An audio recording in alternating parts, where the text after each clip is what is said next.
Dollar کمانے کی صلاحیت پیدا کی ہے۔ اس نے صرف ڈالر خرچ کرنے یا کنزیوم کرنے کی صلاحیت نہیں پیدا کی، بلکہ ڈالر ریونیو ارن کرنے کی صلاحیت تھرو ایکسپورٹ بھی ڈیولپ کی ہے۔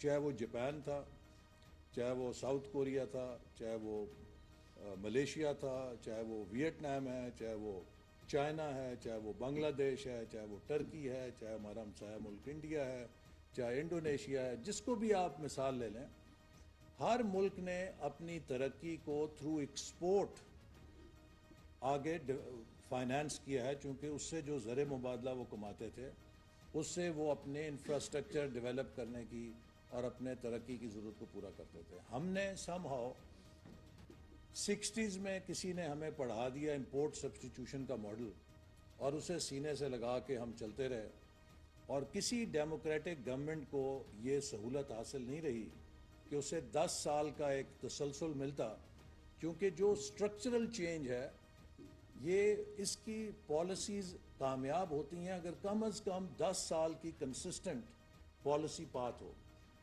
آپ 4 سال میں 5 سال میں پروجیکٹس بنا سکتے ہیں، پروگرامز کامیاب کر سکتے ہیں، لیکن جو ایک پالیسی ریفارم ہے that at least requires a decade long period, کہ جس میں وہ جرمنیٹ کرتی ہے، وہ اپنے روٹس پکڑتی ہے، جس میں وہ اپنے فروٹس دیتی ہے، اور وہ اسٹرکچر کے اندر مضبوطی سے گڑ جاتی ہے۔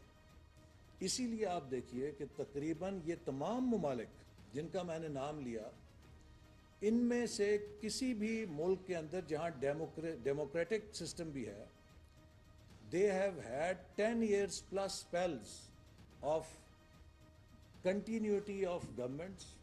ہمارا ہمسایہ ملک جو ہے بھارت، اس میں کانگریس اور بی جے پی کی تمام حکومتیں 2 ٹرمز کے لیے آئیں، کانگریس بھی 10 سال کے لیے، بی جے پی بھی 10 سال کے لیے، اور اب شاید وہ تیسری ٹرم بھی لینا چاہتے ہیں۔ اسی طرح ملیشیا میں Mahathir was there for good 21-22 years۔ Lee Kuan Yew was there for good 31 years۔ Japan کے اندر پچھلے ان کے 65 سالوں میں تقریباً ایک ہی پارٹی کی حکومت ہے، اگرچہ پرائم منسٹر بدلتے رہے لیکن ایک ہی پارٹی کی کنٹینیوٹی کے ساتھ اس میں حکومت ہے، اور وہ ایک تسلسل ان کا برقرار ہے۔ چائنا میں 49 سے ایک ہی پارٹی کی حکومت ہے، اور ان کی لیڈرشپ بھی 10 سال کے سپیل میں آتی رہی ہے۔ تو یہ سٹیبلٹی بڑی ضروری ہے کسی بھی ملک کے اندر، اگر وہ نہیں ہوگی تو وہ اسی گرداب میں پھنسا رہے گا۔ تو آج ہمیں بھی بہت سخت ضرورت ہے کہ ہم اپنی انٹروسپیکشن کریں، اور ہم اس بات کا جائزہ لیں کہ آج ہم جس مقام پہ کھڑے ہیں وہ کس لیے ہیں، اس سے سیکھتے ہوئے آگے کا وے فارورڈ بنائیں۔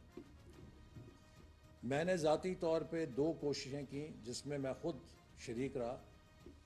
جب میں پہلی دفعہ سیاست میں آ کے حکومت میں شریک ہوا تو مجھے پرائم منسٹر نواز شریف صاحب نے کہا آپ کیا کرنا چاہتے ہیں؟ تو میں نے کہا I am not a traditional politician, I am a professional in politics, تو I would like to do something more professional. تو اگر مسلم لیگ نون نے اپنے دور میں 14,000 میگا واٹ بجلی سسٹم میں شامل کی۔ 2018 میں معاشی ترقی کی شرح 6% تھی۔ پی ٹی آئی حکومت نے ترقیاتی منصوبوں کو متنازع بنایا۔ 2013 میں لوڈ شیڈنگ کا بحران تھا، لوڈ شیڈنگ عروج پر تھی۔ مسلم لیگ نے اپنے دور میں آ کے لوڈ شیڈنگ